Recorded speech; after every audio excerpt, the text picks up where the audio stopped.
oil is having 46, heavy fuel oil the calorific value is 43, while the kerosene is having 47 calorific value. Similarly, light fuel oil it is having 44 calorific value, or petrol is having 44.8, 46.9.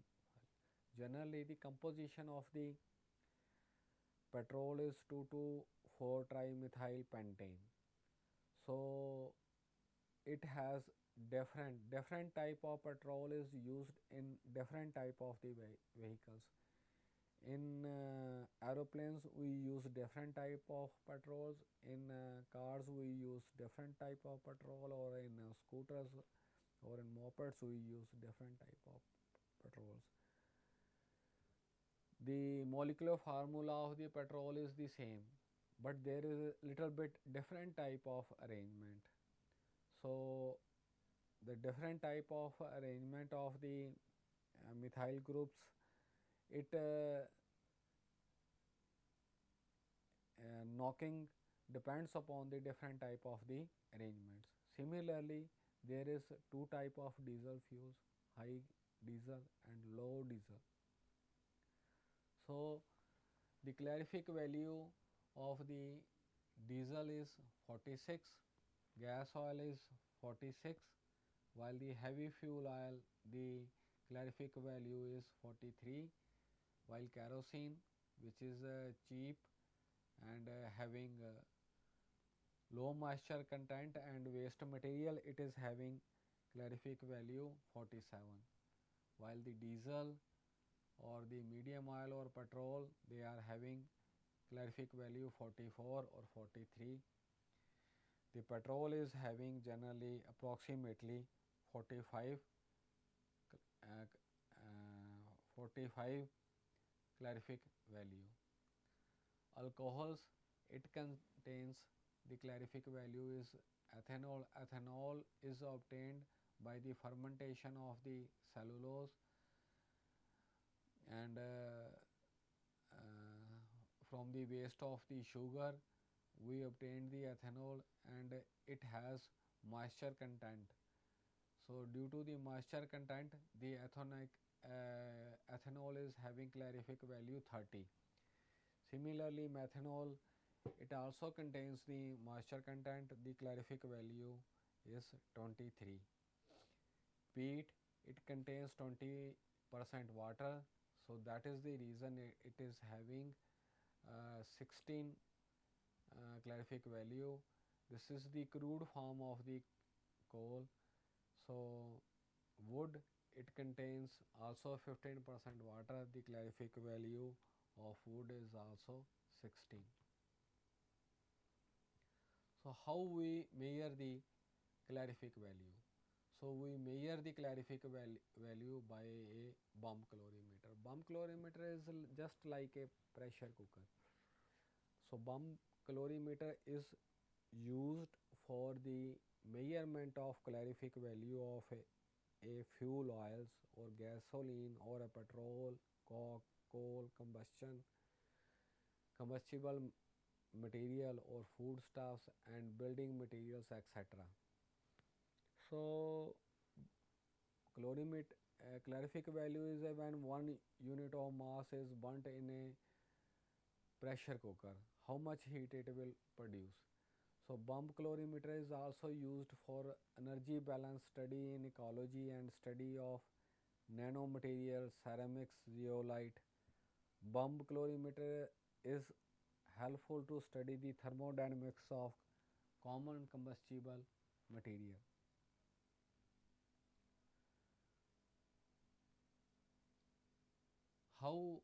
What is the principle of the determination of calorific value of a fuel by bomb calorimeter?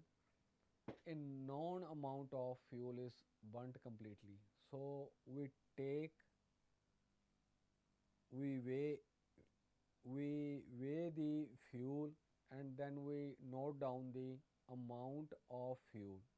So a known amount of fuel is taken and it will put into the bomb calorimeter, and we get it into burnt. So the heat produced and that bomb calorimeter is placed in the water bath. So the heat produced is absorbed by the bomb calorimeter and it automatically transferred to the water and it is measured. So the quantity of heat produced by burning unit of mass of fuel is calculated. So a known amount of fuel is taken in a bomb calorimeter and then let it burn completely. That bomb calorimeter is placed in the water bath. So this is the figure of the bomb calorimeter. There is a thermometer is placed, there is a stirrer. The stirrer rotates the water for the smooth conductance of heat, and there are two thermometers are present to note down the temperature, initial temperature or the final temperature. The bomb calorimeter is placed in the insulated container. So as we know, there is a need of oxygen uh, for burning. So there is a one inlet for the oxygen. So there are two filaments which burn the fuel. So there is a cup which holds the sample, and this bomb calorimeter is placed in the water bath. So when the fuel get burns, the heat is transferred to the bomb calorimeter. So if initial temperature of the water bath is now 18 degrees centigrade, so when the fuel get burns, the temperature gets rise. Why? And we will note the rise in the temperature, and from the temperature difference we can calculate the calorific value as shown in the next slide. So a bomb calorimeter is a stainless container resistant to high temperature. It provided a lid which can be screwed firmly on the bomb. Lid is provided with two electrodes and an oxygen inlet valve. The oxygen helps in burning, so that's why there is to burn the fuel completely, there is a inlet of the oxygen. One of the electrode is provided with a ring to hold the silica crucible. We will take the known amount of fuel and we will place in a silica crucible. So why we use the silica crucible? Because it is resistant, chemically resistant. It will not react with the fuel. Bomb is placed in a copper calorimeter having a known weight of water. So that bomb calorimeter is placed in a copper calorimeter, and the amount of water is also we know. Copper calorimeter in turn is surrounded by an air jacket to prevent loss of heat due to radiation. So there is a air jacket. So as air is insulated,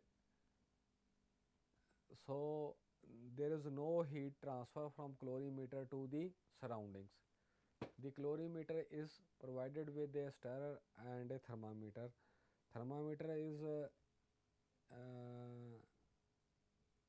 required to note down the temperature difference, and stirrer is for uniform circulation of the heat. Known mass of a fuel is taken in the silica crucible, and fine magnesium wire touching the fuel sample is stretched across the electrodes. Oxygen supply is forced into the bump till a pressure of 25 to 30 atmosphere is reached. Initial temperature of water is noted. So first we noted down the initial temperature. So we must know the weight of the water, and we must know the weight of the fuel, and we must know the initial temperature of the water. Current is switched on and the fuel in the crucible burns with the evolution of heat. The heat produced by burning of the fuel is transferred to water, which is continuously stirred, and calorimeter. Maximum temperature shown by the thermometer is recorded. So when there is constant rise in the temperature, so we should know the uh, temperature difference. We should know the maximum temperature of the water. Mass of a fuel taken in crucible is, if let it be a x kilogram. So the mass of fuel taken in crucible is x kilogram. Mass of water in the calorimeter is W kilogram. Water equivalent of the calorimeter. So when we burnt the fuel, the heat is transferred to the calorimeter, and the calorimeter further transfers heat to the water. So heat produced is absorbed by the bump calorimeter and the water present in the calorimeter. So water equivalent of the calorimeter is W kilogram. If the initial temperature of the water in the calorimeter is 18 degrees centigrade, then definitely after the burning the final temperature it may raise from 18 degrees centigrade to 25 degrees centigrade, or in some time case if there is a anthracite, the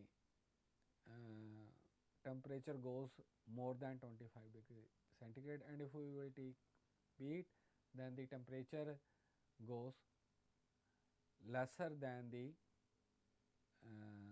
25 degrees centigrade. So final temperature of the water in the calorimeter is T2 degree centigrade. So rise in the temperature is T2 minus T1 degree centigrade. So the calorific value of the fuel is Q kilocalorie. Heat gained by water is equal to W into 1 into T2 minus T1.